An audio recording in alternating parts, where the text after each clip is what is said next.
आता है। जैसे कि इस समय बहुत चर्चा का विषय है कि कल शीर्ष न्यायालय द्वारा, माननीय उच्च न्यायालय द्वारा धारा 370 को लेने को लेकर जो है वो निर्णय कर जो है बहुत बेसब्री से पूरे देश की जनता, जम्मू कश्मीर की आवाम, तमाम राजनीतिक पार्टियां जो है इंतजार कर रही हैं। देखिए, पिछले 75 सालों से धारा 370 जो है वो चर्चा का विषय बना हुआ है। 5 अगस्त 2019 को जब केंद्र सरकार द्वारा इसका निरस्तीकरण किया गया, उसके बाद से ये जो है माननीय न्यायालय के शरण के अंदर गई कुछ पार्टियां धारा 370 की बहाली को लेकर। देखिए, जहां तक शिवसेना का मानना है, हमारे पार्टी के संस्थापक वंदनीय बाला साहब ठाकरे जी का सपना हुआ करता था, उनकी हमेशा ये मांग रही है कि एक देश, एक संविधान, एक निशान होना चाहिए। और धारा 370 जो जम्मू कश्मीर को दी गई थी वो एक टेम्परेरी प्रोविजन था और वो सबसे बड़ा रोड़ा था एक चुनाव, एक देश, एक संविधान और एक निशान को लेकर। क्योंकि धारा 370 के तहत जम्मू कश्मीर को अलग संविधान बना था, जम्मू कश्मीर का अलग निशान था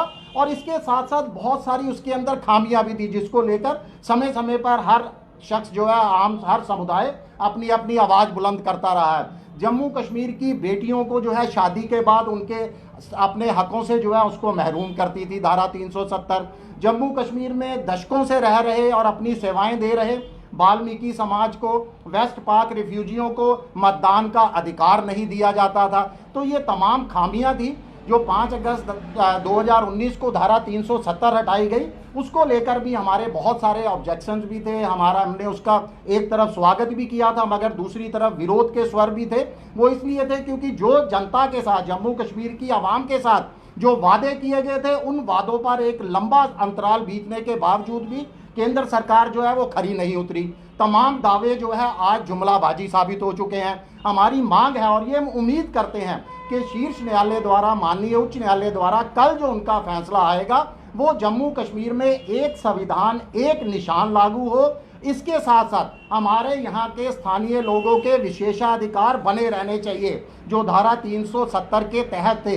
हमें जो है अपनी संस्कृति पहचान के लिए सुरक्षा का अधिकार होना चाहिए, भूमि का, शिक्षा का और नौकरियों के अंदर हमारे जो है विशेषाधिकार बने रहें। इसके साथ साथ ही मुझे पूरी उम्मीद है कि माननीय उच्च न्यायालय ने कड़ा संज्ञान लिया होगा जो 5 अगस्त 2019 को धारा 370 हटाने के साथ साथ हमारे से राज्य का दर्जा छीन लिया गया, जम्मू कश्मीर से लेह लद्दाख अलग कर दिया गया। मुझे उम्मीद है कि कल जो फैसला आने वाला उसके अंदर हमारे राज्य के दर्जे बहाली के भी निर्देश दिए जाएंगे और जम्मू कश्मीर का लेह लद्दाख एक बार फिर जम्मू कश्मीर का हिस्सा होगा।